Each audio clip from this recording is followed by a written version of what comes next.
Hey guys, so today I'm going to talk to you about using images and video for your restaurant. Now, you'll probably notice when you're scrolling through social media that there are a lot of other restaurants out there and a lot of them do not use their own photographs. And this can be a really big problem because the thing is customers are going to go in and they're going to want food to look a certain way. So they're going to feel like they've been conned if they go in and they're not receiving the food that you are clearly cooking.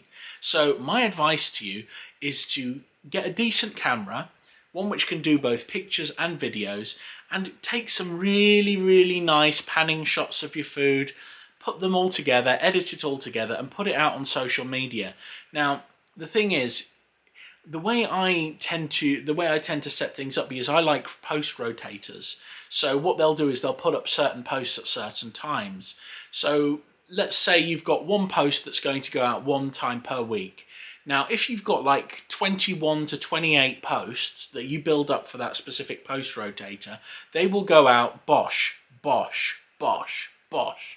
time after time after time. And that will give things enough months to cycle before the content becomes unusable pretty much. It's like when people are looking at it, they'll say, I've seen that content before. You don't want that. So if you've got a couple of months that are going to pass by without people re-seeing your content, and that'll be about 4 or 5 months if you do it right, then it's not going to be a problem because everything will be fresh all of the time. And if you've got several post rotators that are working in this manner, you can then blend that in with your video and your images that you're taking regularly, which is really good. And what it does is it takes a little bit of the strain off of you.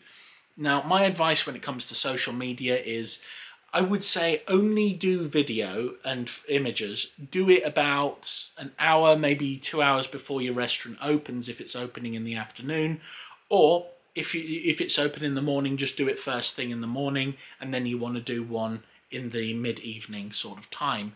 But by having regular content, regular images and video of your specific restaurant going up, you're going to do a lot better than the competition that's using, for example, images that they bought online or they've just downloaded from a website. Anyway, I hope that helps. This will also help with your website images as well. So, it's important to get, even if you have to get a photographer to come in and just do a little bit of work for you, give them a free meal. We're always hungry. Anyway, you have a lovely day. Take care. Bye.